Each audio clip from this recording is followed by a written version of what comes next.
Philly streets got a story to tell. Golden sun breaks the Liberty Bell. From the Trattoria to the stoop outside, feel good vibes in the city's pride. Fujis Philly flair, oh, it's everywhere. Good news flying like hands in the air. Hip hop grooves with a twist, so rare. Fujis Philly flair, we're living the care.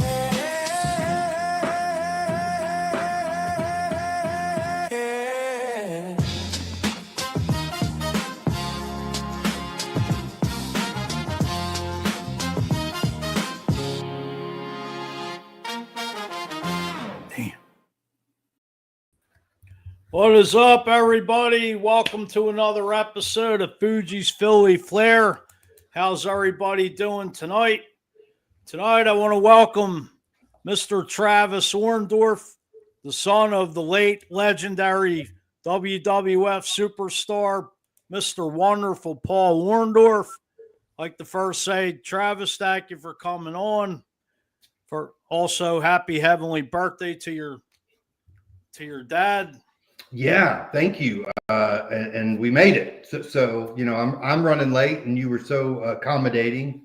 But yeah, thank you. It was, so he would have been 76 years old today, and I think just in general, life kind of sneaks up on us, and right. So. I knew his birthday was coming, but I don't always worry about what day it is, and.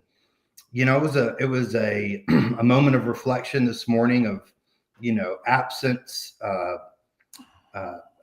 gratitude, my faith, and I'm very open about it. I always tell people, you come to your own decisions in life. I can tell you.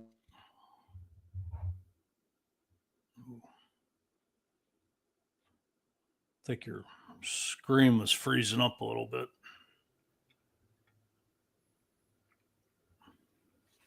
Am I freezing? Yeah, you were for a second there. You're good now. No worries. So yeah, I'm grateful to be here. Today is it's a day to reflect, and right. So you happen to be the benefactor of some of that existential conversations right. I had today. Oh, I can relate. I lost my mom suddenly 2 years ago to come in November, suddenly to septic shock. So it's this time of year, it was 2 years ago, and it's, just a reflection of like everything, the first holidays, the first birthday, and, it's not easy. And, losing a parent, it's, you never get over the grieving. I mean, no, I believe nobody ever does. It doesn't, matter if it's 1 year, 5 years, 10 years. I mean, you're just leaves like a gaping big hole in you. You're never the same person. And so I think everybody grieves differently. They have their right. your values, your core, your belief system. I always go back to my faith, right? And Jesus has promised us, if we believe that. One day we'll be resurrected and I'll get to see him again. Right. So not, some people don't believe that. And, again, I never tell anybody what they should believe. But what I will say is, from the time that my father passed and when we started these social media pages, honestly, that was a deep time of grieving. And that first year was unbearable. Like it was really bad.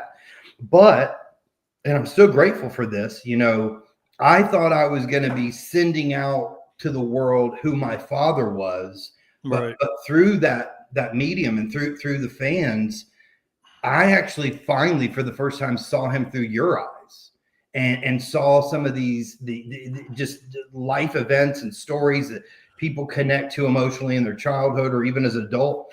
And so, the first year was rough.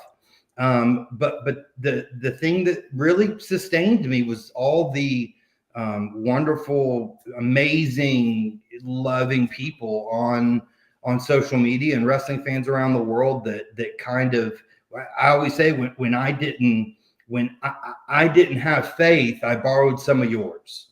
And so there are moments, but like anything in life, as things change, we have an opportunity to transform ourselves. And then the man I was before my dad died and the man I am today, they're two different people. And I, you never want to look at anything in life as that's tragic as a blessing. But the reality is, one day we'll all be gone, right? Exactly. His passing gave me the reality of a life that is fragile, that we live in seasons, and that if I wanted to live the life I believe not only he wanted, but what I wanted, what I believe God wanted, then I had to make some changes, and that's what happened. And so on this side of it, it's been the most difficult thing. It's a thing I thought would break me. I'm glad that God used it in a way that I could have never seen. Right. And speaking of, the Mr. Wonderful robe, beautiful robe behind you, is that one of the official robes your dad wore? That is. Let me see if I can just get you a little picture of those. Yeah, those are. Can you see them? Yeah, that's good there. Yeah. So, kind of crazy. There's a couple of the robes that are missing. I have two more in my closet. One of them is the black robe with Orndorff on the back that he actually, he came into WWF with. There was a red one as well. The red one was destroyed. It had been messed up, and so Dad used it as a prop in, I think it was Smoky Mountain Wrestling with Ronnie Garvin. The red Mr. Wonderful, I've never found. I have no idea what happened to it. And there's one robe I know where it's at, and another one I'm not sure. So I was grateful that I was able to, a couple people. In fact, the Orndorff robes, one from the 70s, one from WWF. Somebody actually bought those, and at my father's funeral, he gave them back to me as a gift. Oh wow, that was really nice. Yeah, Dennis Roach, he's like a brother to my family, and he's always been good. And we talk pretty often, but that, especially that day, when you feel like you just got something ripped out of your soul, and somebody just throws you a little lifeline, I felt like he was my brother before, but that day, it transcended what family can mean. What to ask you, Travis? I mean, just tell myself and everybody watching a little bit, what was it like being the son of, world-renowned athlete / wrestler? Well, what I would share with anybody is, it's contextual in the sense that, so I have friends, in the community, wrestlers' kids, and they didn't have the same last name as me. Georgia, for example, her last name was Smith. Mm-hmm. That allows you to kind of disappear if you want to, I think. People find out, but, with the last name Orndorff, I'm playing T-ball and it's on the back of my shirt. And there's an expectation that comes with it. And there's a lot of questions, and, especially because at the time wrestling, you certainly was kayfabe. But I think for me, it for many years, it was a burden. It actually, I always tell people we were taught to lie. You can call it kayfabe all you want. We lied about the way that our life really happened, and we bought into that perception. So there were expectations that are spoken, and then by us being human and my own humanity, I started to carry that identity. And so there was two people. There was Travis, who was honestly miserable and had all these crazy things going on at home. And then there's Mr. Wonderful Son that, is playing a role that's performative. And so it was, I think everybody has a different, experience, but I carried those burdens, and I always felt like I had to live up to something that is impossible to do. Right. I'm not my dad. I'm not built like my dad. I don't have the physical traits. In many ways, I have his personality, but what I would share is I sometimes people are like, you're wrestling royalty, and I'm like, I've never gotten a royalty check ever. Right. So there's no money in being his son, right? I still had to perform in my jobs and other functions. Right. So it was. I look at it now as an amazing blessing. Now that there were years I thought, why is my dad not here? And I got mad at fans because I was like, y'all took him away. And then when I found out the impact he was having on people, it's like, wow, all those times I was alone, my dad was out, really impacting the world in a positive way. And so that gave that time period purpose that I didn't have before. But overall, it had its ups and downs, but most of the downs were because of how I handled it. Right.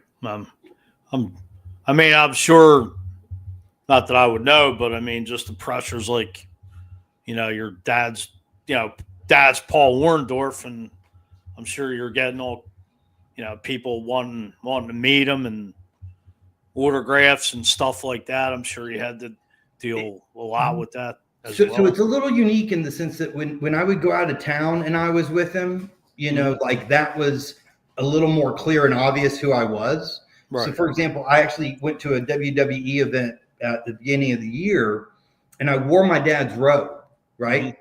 And I'm walking through there, and I didn't tell anybody who I was. I didn't have a sign going, "I'm Mr. Wonderful's son." Right. Like I just walked through, and I just wanted to perceive it. I wanted to see what it was like. People are screaming that Paul Orndorff, and then one guy walks, or a woman walks up, and she's like, "My husband saw you. Where did you get that?" And I was like, "I inherited it." And she goes, "What?" And then it clicked, right?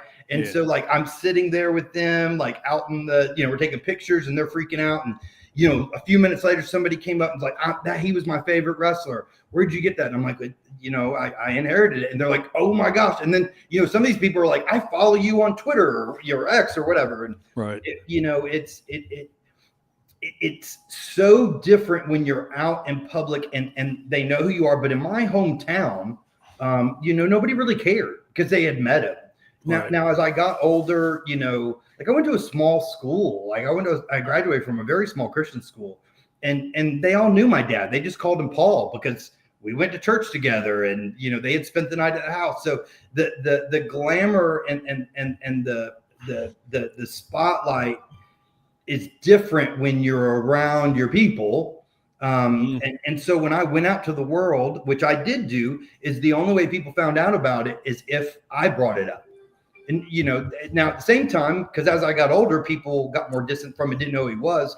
But I remember going to work one time, and I'm getting my badge to go through security. And, I know that look, and it was Orndorff, right? Like it's that they kind of pause, and I'm like, "Yeah, he's my father." And then they flip out, right? So as I got older, I really came to appreciate it more because as they were flipping out, I'm getting to kind of live vicariously through them.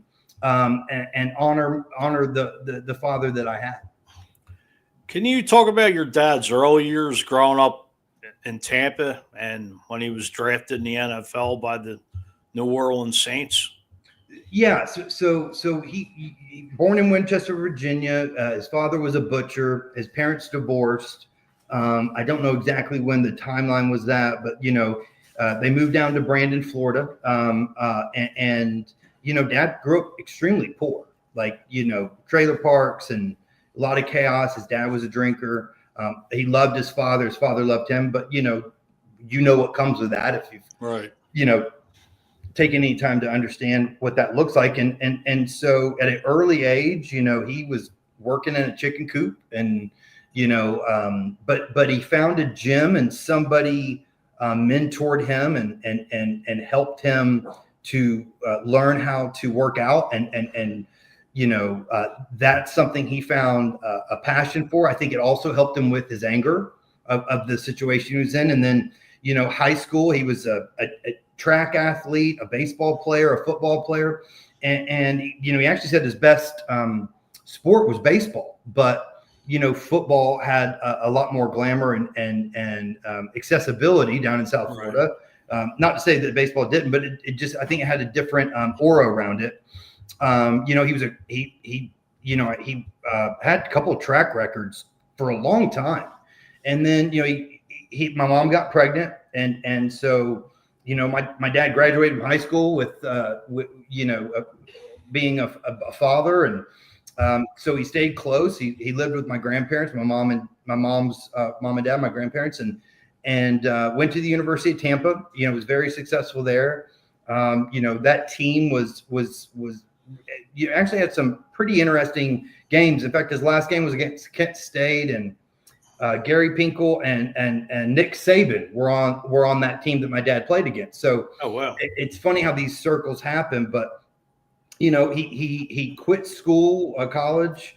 I think he had a semester left. At the same time, all the stories he's ever told me about high school and football never included a textbook. So I can't imagine he broke into those very often, but back then you get away with it. Right. And he got drafted by the Saints. I've shared the story. It never really picks up, but so he went to the Saints, and he was burnt out and he was away from home and he got homesick. And, they did hazing back then.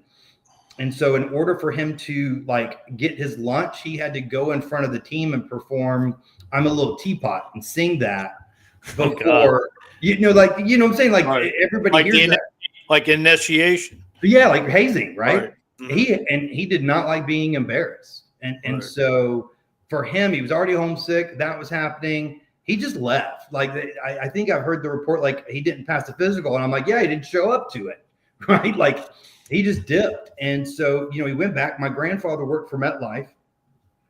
My understanding is that my dad got a job there and wasn't cut out to sell insurance door to door, And I think my grandfather was in a position where he's like, this dude's losing his job here in the next week. You're going to have to find something. But I don't know if that conversation ever happened. My understanding is he didn't know. But a Saturday morning before that, my grandfather and him were watching television. My dad was watching wrestling, and he goes, I can do that. And my grandfather, being the networking and kind of charismatic person that he was, he goes, I'm going to make a phone call. And that Monday he was, doing 2,000 jumping Hindu squats for Hiro Matsuda. And the rest is the Mr. Wonderful legacy. Wow. I mean, that's what I was going to ask you next. How did your dad get into the professional wrestling circuit? Accident. So I actually saw this article the other day, and you just got to know it.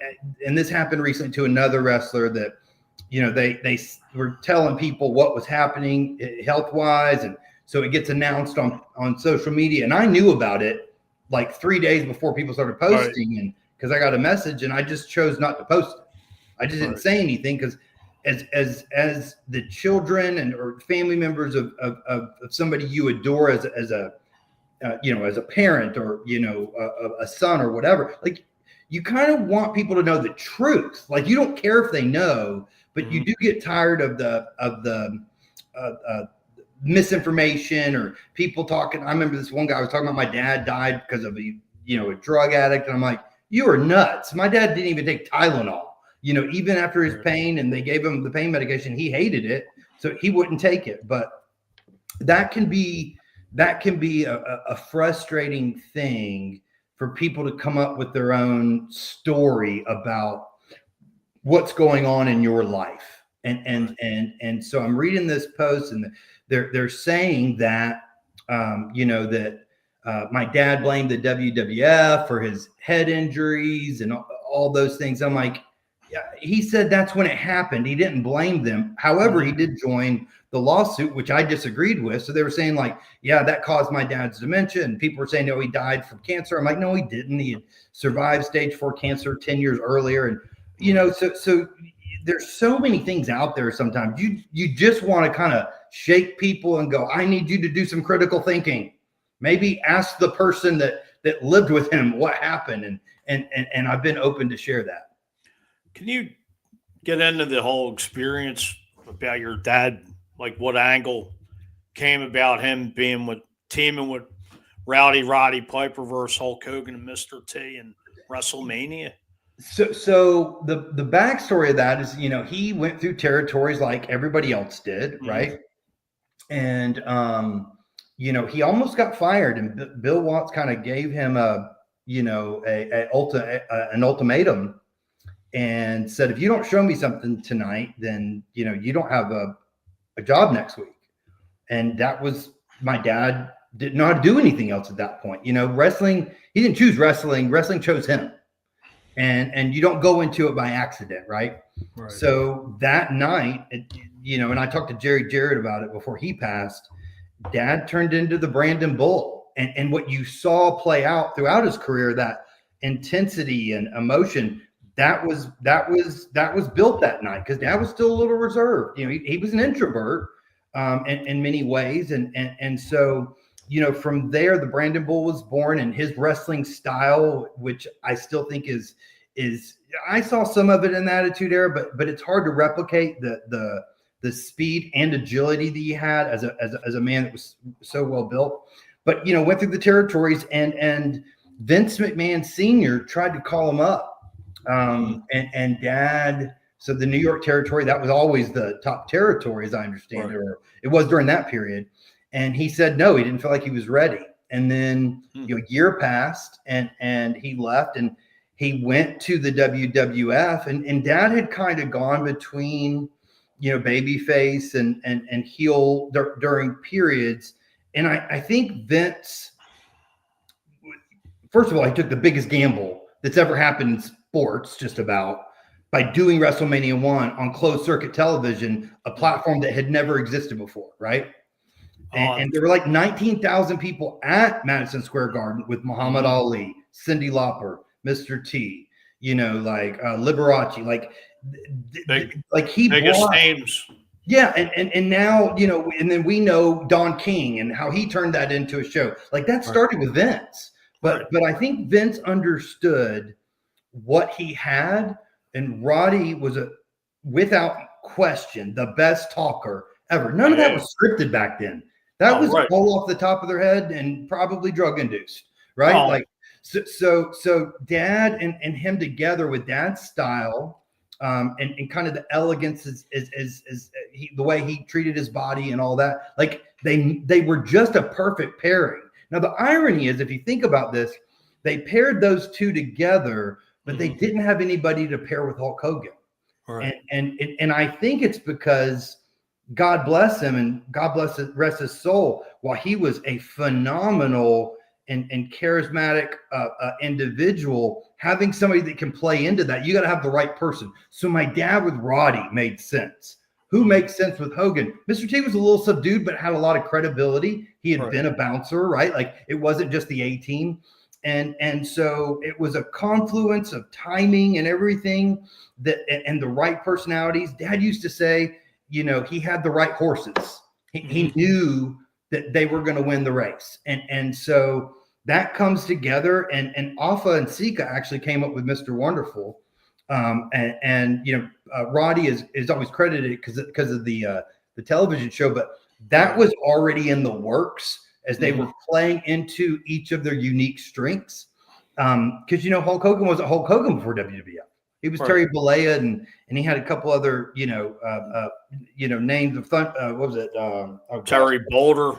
Yeah, that's it. Patterson. Well, so anyway.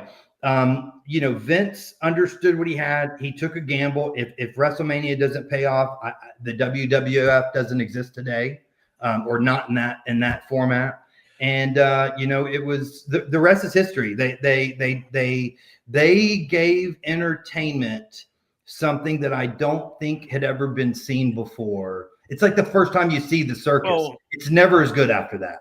Well, I remember really NWA, the National Wrestling Alliance, before it went to WCW, originally had something, I believe, starting in 1983 called Starrcade 83, which was like a big gala. I believe it's when Ric Flair beat Harley Race for the NWA title. But then Vince took it to another level, where it really started with Lou Albano being in Cyndi Lauper's video, Girls Just Want to Have Fun. And they kind of like started this rock and wrestling.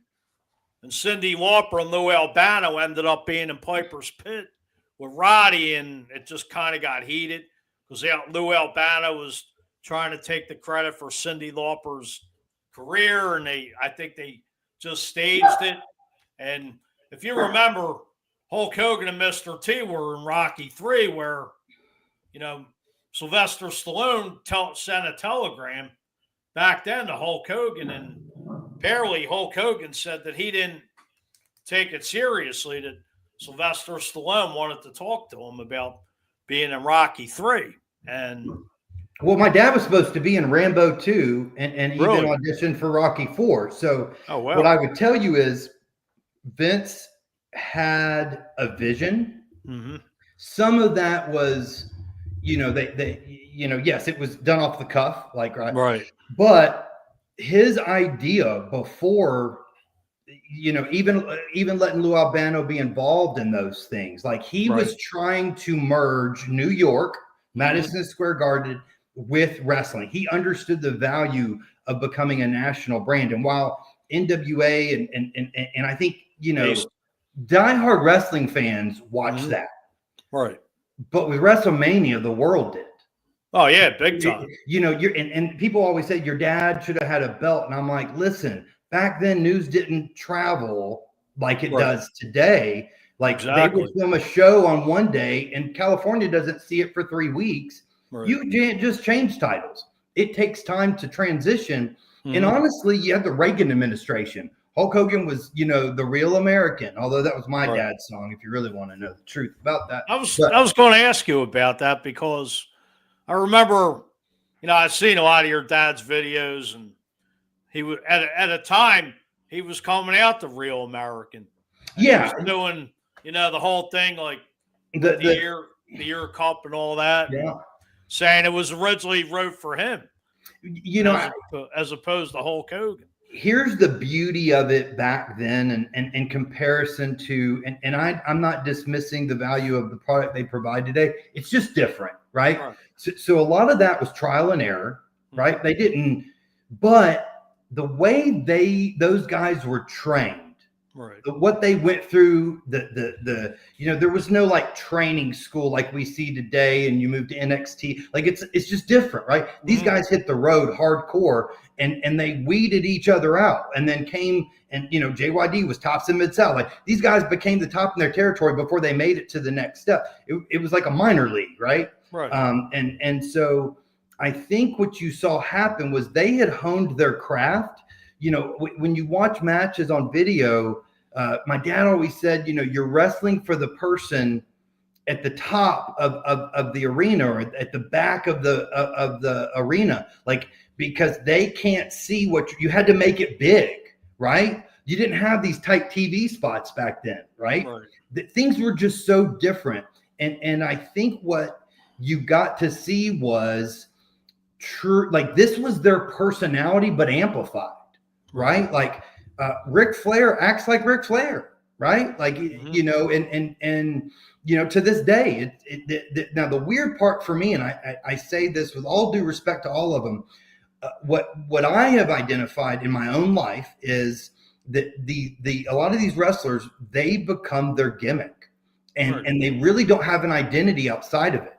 My dad was always Paul Orndorff, and Mr. Wonderful was an extension of that kind of that personality in him, but he was more stubborn than arrogant, right? He knew he had a great body, but like he also was actually pretty humble. Like he saw ways as a person he could grow. So when he came home, he was just dad. And I'm grateful I had that experience that, Mr. Wonderful didn't come home and take me to my baseball game. Paul Orndorff did, right? And so when I see these guys, I'm like, your validation, your identity, your purpose is only as big as this person you played, and you don't know how to do anything else. And the guys today don't go through that the way, like LA Knight probably has a real name, right? Like I'm joking when I say that. Like they'll evolve. John Cena's evolved. Like a lot of these guys evolve and they're doing things in the community and like they understand they're playing a character. But that they have another identity outside of wrestling. Well, when you say Ric Flair, if you watch the ESPN 30 for 30, I mean, he lived the life that he portrayed it. High flying, limousine driving, jet stealing, wheeling, dealing, son of a gun. It's a little dramatized, right? Like it's a little over the top. That's not like, but what I would say is, man, and my father and I had these conversations. Like they partied like rock stars because they were bigger than rock stars. I'll tell you a quick story. I was 19 and I thought I wanted to go into acting. My dad made me wait till I was 18 years old. So at 19, I go out to LA, and the guy that I was staying with like takes me to a bar, and like this dude runs up behind me and grabs me. And I had met him before, but he had been like when I was 13, but it was the drummer for Guns N' Roses. And I'm like 19 years old partying with the drummer from Guns N' Roses. And you know, I didn't know that world existed in that way, but all of them were such huge wrestling fans. Mr. T was a huge fan, or excuse me, Muhammad Ali was a huge fan of my father's, right? So you know, I got to meet Karl Malone, Dennis Rodman, Shaquille O'Neal. Like I was in these worlds where these guys loved that, and so it's this really weird mix of, you know, athleticism, entertainment. Like I always love when people say it's fake, and I'm like, well, so is your television show. You're not gonna worry about that, or like 911. I'm pretty sure Angela Bassett didn't really go into space, right? Like, you know, yes, it is entertainment and it is scripted, but it wasn't scripted back then. They were in the moment, but they knew how to get people to react, and so they could handle that moment differently than when you're working through a television and a microphone now. All right. I know back then it was, you know, these guys were traveling, like you said, small town to town. And, you know, it's a shame a lot of these wrestlers passed away, you know, taking, whether it was steroids or whatever they were on, you know, just living that lifestyle. Well, you know, like they didn't come from great homes. Like, you know, I remember when Chris Nowinski, who I've spoken to a couple times since my father's passing, like, you know, they didn't have any wrestlers back then that went to Harvard, right? Like dad had no other way of making a living that he saw that would provide for his family. And so, you know, and he had the foresight and the belief, and he followed through on it. So, you know, when you see these guys partying, number one, if you remember, like there was like 2 channels back then. I was the remote. I had to go up and turn that darn thing. Yeah, right. When we wanted to watch a different channel. So exactly. You've got these guys that are treated like rock stars in different towns, women following them. You put them in these towns. They're by themselves all the time. They're on the road 300 plus days a year. Like, what do you think's going to happen? Like, do you think they're all going to mass the next morning? Like, that's, you know what I'm saying? It's like, right. You're talking up, and today is different. Like the way these guys get into wrestling is different. And I'm grateful for that. Like, I don't want anybody to grow up the way I did with some of the chaos. Now, my dad wasn't a drug addict. We never had alcohol around the house. We've talked about steroids. He was very open about it. And I always tell people, I'm like, that's like saying you're not going to use AI for your resume. That's just not bright, because that's going to help you probably, right? It's not cheating. You're just using the tools. And the thing is, you celebrated them because they were bigger than life. And if you think about it, look at Superman, Christopher Reeves, and then Henry Cavill, Superman, right? Like totally different body makeup, right? Like our modern day superheroes look like early 80s wrestlers. Exactly. Yeah, right. Exactly. And not all CGI. Let me ask you this. Was there any wrestlers your dad didn't like or didn't get along with, or was he really good friends with, or was it? So I think you got to know that's a job, right? And I have people that I worked with in my 20s and my 30s, and, you know, I see them on Facebook and I love them dearly, and I enjoyed that season of life. And technically on Facebook, we're considered friends, and I would call him a friend, but, you know, we don't talk, right? So, and that's kind of the same thing with wrestling. Like my dad loved working with Tito, but they didn't talk on the phone that often, but they did talk. I mean, it wasn't regular. Brian Blair, you know, he was close with Brian. Brian and him would talk a lot. You know, Rick Rude came over to the house, and they would go hunting together until his passing. You know, I remember first time I ever tried to drive, it was a 3 on the tree, you know, manual Ford F100, was over at Steve Austin's house before he was, you know, stunning Steve, or, you know, before he was Stone Cold. And so, you know, there were wrestlers in and out, but as far as honestly, really close relationships, like, now granted, I moved out of the house and got a career and moved to Indiana, but I talked to my dad almost every day. Right. You know, my nephew Chandler's it was extremely close with him, went hunting all the time. Like my dad's closest people were his family. And beyond the times dad would go to a convention, I remember we went to one autographs convention and he had not seen Scott Steiner in a long time, and dad asked me to go say he wanted to say hey to him. And so again, you had this like kind of like a camaraderie. Like, right. You know, I think when the guys leave the NFL, the hardest thing to leave is like the dressing room because of that brotherhood. So you always have that, but it is over here. It doesn't follow you everywhere else you go. It's like you said, you know, the camaraderie with a lot of these guys, you know, throughout the years, and you know, but they were close. Like, and I mean, they were like blood brothers close because they went to hell together. I mean, they spent 300 days a year together. Like, it was a lot, right? You add that into 500, 5 years. Like, you spend like 95% of the time you spend with your child. But by the age of 18 or 19, right? And then you see them sporadically after that because they go to college and they get lives. So it's very similar. Like, my dad loved Roddy Piper. Like it was funny because like when he would be on TV and I would travel with him and a camera would come out and he would start dogging Hogan and I'm like, Dad, I just talked to you about this like 2 months ago and you said you loved him and he's like, I do, and I'm like, oh my gosh, this is psycho, right? This is insane.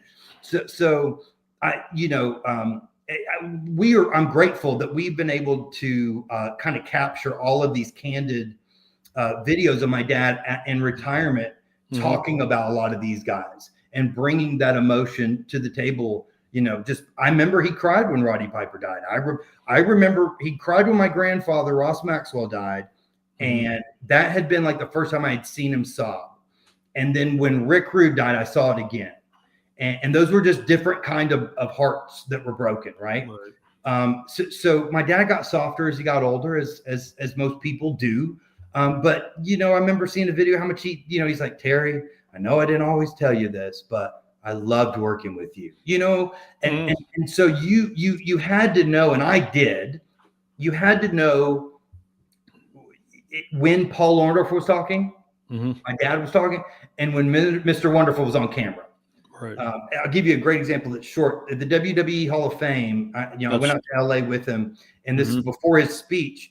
And I come from a place of speaking, and I've had a blessing of been able to like give motivational speeches and preach and different things like that in my lifetime. And I remember going to him and saying, Dad, do you want me to like write some notes or something? He's like, no, I got it. And he just went up on stage and delivered a speech, right?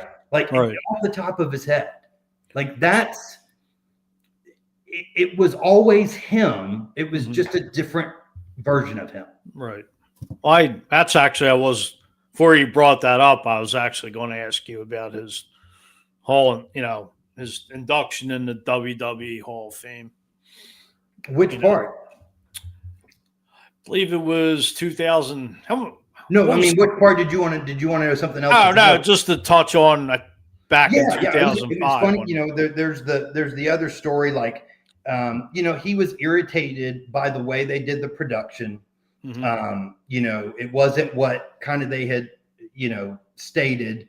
And at the end of the day, my dad did still have an ego. He was human, and he's proud of his work.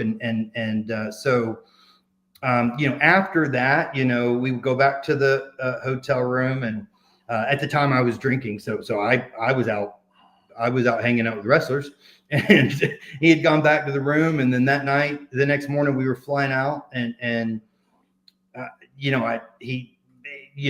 been guilty of being unsentimental in the moment and then later regretting it. And so, and my kids actually, I said something, I was like, I'm not sentimental. They were like, yes, you are. And I'm like, oh yeah, you're probably right. But my dad threw the plaque in the trash can, and I grabbed it and put it in my bag and took it home. And then my niece Brandy and her husband Daryl decorated his room, and I was like, hey, by the way, I kept the plaque. And he talked about it to so many people that he never got to share the story. Oh yeah, Travis brought it home, but it hung up in his in his room, and he was so grateful for it, right? So it's kind of this weird thing. Like you are Mr. Wonderful and you're playing to that, but at the same time, you're just a normal human being. Right. I had two questions before I let you go. Now, do you do like the wrestling cons or the comic cons? So I've had a lot of physical health issues and surgeries. I had a spinal fusion a couple of years ago, and then I just had the spinal cord stimulator implant put in my spine and the battery put in my back. So I have only done one. I was supposed to do another, and my health was just, I mean, I couldn't walk. It was worse than they suspected. And so I have not, but funny enough, I think if I was asked to do one, I would be open to it. But I'm always open about this, when I go into those environments, like, I'm going to share who my father is, right? Like, right. That's what I bring in. And that may be something people don't want, and I'm okay with that. Right.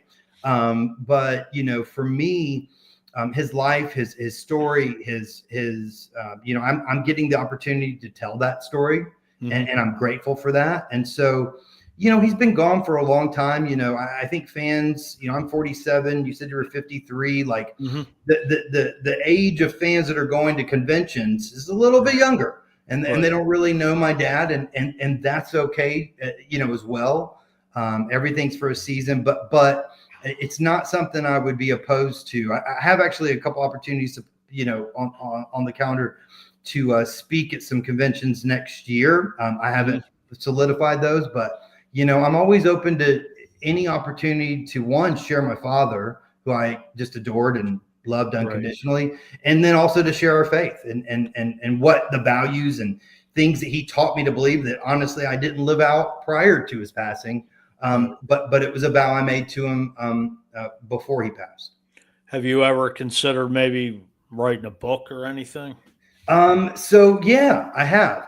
When I was young, my dad said I would tell the story, and I just kind of thought he was talking. And I've sat in front of a computer before, and just the words didn't come out. And one of the things he said to me was like, "Wait till your mom's gone, so you don't embarrass her." Because I was like, "Look, if I'm doing this, like I got to do it all the way. Like I got to bring up everything we've ever talked about with respect." But he's like, "Just wait till your mom's gone." I've had some opportunities to share a little bit more that I'm excited about next year. And I would share that, that's definitely something that I'm looking into and is on the horizon. And I do write. And so I've been preparing for it. It is a very high possibility that we will see something in 2026. Now it's not going to be the history of my dad, because you can get that on Wikipedia. Right. I would say it this way because it's just so apropos. When I went to the gym with Dad, it didn't matter what we were doing. You were going full bore. I don't care if you had been out of the gym for 6 months. So, you would beg for death if you did leg day because you couldn't sit down and you were crawling out. But I was raised one more rep, right? So, but that's a lesson that has carried with me my whole life and allowed me to be resilient and overcome some obstacles. So, yes, I think there will be something available, spring, summer of next year. Okay. Well, Travis, I want to thank you for taking your time out. I know we had a, mix up with the time, whatever. I know you've been busy. I want to thank you again, especially coming off your dad's birthday. Happy heavenly birthday.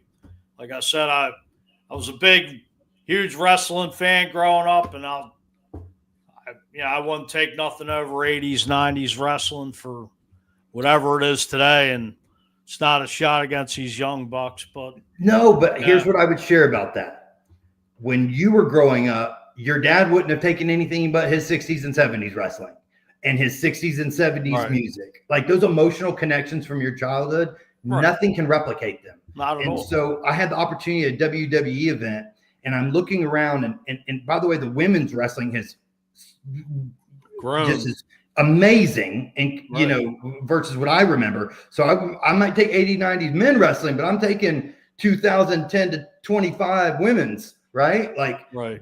but I saw a group of people from every background. Nobody cared about their political stance. They were just wrestling fans. And I'm Right. seeing people hug and high five. And I think what's cool is whether it's our generation or not, it is a sustainable art form that people do appreciate. And the fact that my father was a part of that is something I'll always be grateful for. Well, it's like I said, everybody has their own different eras of, it's like comparing the LeBron James era to the Michael Jordan era. Of course, there's only one Michael Jordan, period. Right. And the thing, it's like Vince McMahon involving your dad, Roddy Piper, Hulk Hogan, Mr. T. I mean, sports entertainment probably wouldn't be where it was today without WrestleMania. And I'm sure you're very proud that your dad was a part of the changing of the guard there to basically take wrestling into the mainstream, sports entertainment, which it's referred today to. Well, what I'll share is, my father was proud of me even when I didn't deserve it, because that's what unconditional love looks like.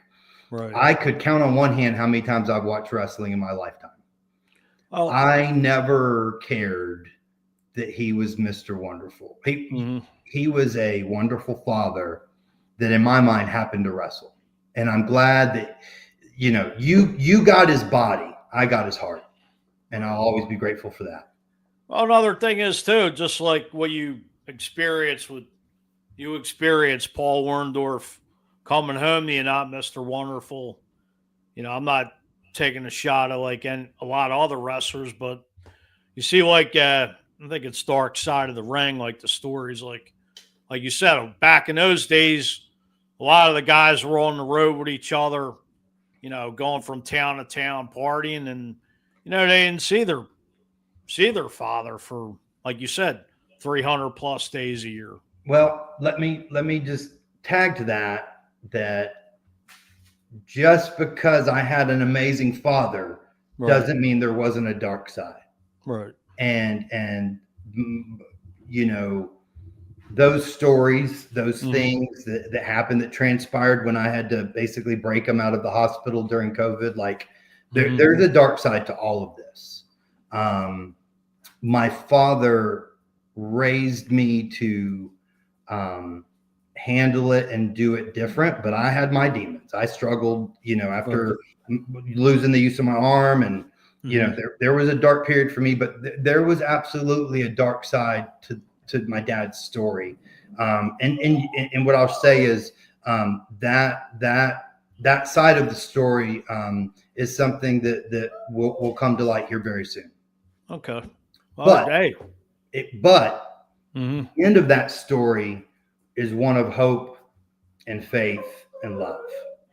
Not perfect, but he loved me, and he loved my nephew and my nieces and my children. Right. So he was an amazing father, grandfather, and by the grace of God, some of us survived, some of the negative, and we credit him for that. Well, Travis, I want to thank you. If, like I was going to say, whenever you're ready, if you ever want to come back on, and love to have you, come back on, maybe share that story whenever you're ready. Yeah, man. Let's see what the new year brings. And right now we're anticipating the download on the WWE 2K or 25 2K or 2K25. Dad, pops into a video game for the first time that I recall. I think there was one in the early 2000s I missed, but right. Nice. We've got that coming out. There's a new Mattel figure, and I think that I wish I could share more, but there are some exciting things coming in 2026 with all things wonderful. Matter of fact, just before I let you go, was there one of the action figures with your dad when WWF came out with all the wrestlers? Oh yeah. In fact, he was the best built one of all. It's actually probably the best figure But kind of a funny story. I remember my son Tyler was like 1.5, 2 years old. A friend of mine was coming over. We were going to play golf, and so my dad's figure's in the one of my son's toys, and so like I go kiss him goodbye, and so he must have been a little bit older, but he grabs my dad's figure and he's like, Papa, and he like dunks him into the water. And my buddy and we get in the car. He's like, Right. Your son is playing with your dad's toy. This is surreal, and my friend, was a big wrestling fan growing up, and then we became close friends. And so that's awesome. Yeah, Mike and I, there's some very cool moments that have come out of all of this that you can't script. They're just life. Oh, exactly. Well, then again, thank you. We want to thank everybody for tuning in tonight. Check out the replay, share it out, please. Everybody have a good night, a good week. Thank you again, Travis, and hopefully we'll have you back on, and you take care. All right. God bless, brother. Thank you. You too. Yeah. Philly streets got a story to tell. Golden sun breaks the Liberty Bell. From the Trattoria to the stoop outside, feel good vibes in the city's pride. Fujis Philly flair, oh, it's everywhere. Good news flying like hands in the air. Hip hop grooves with a twist, so rare. Fujis Philly flair, we're living the care.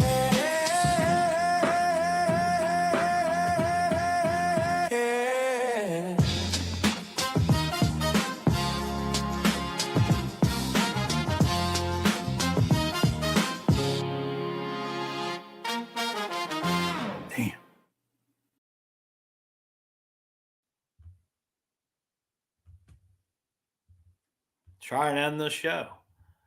We're out, folks. Have a good night, and thank you for tuning in. Share it out, please. Everybody be safe. God bless.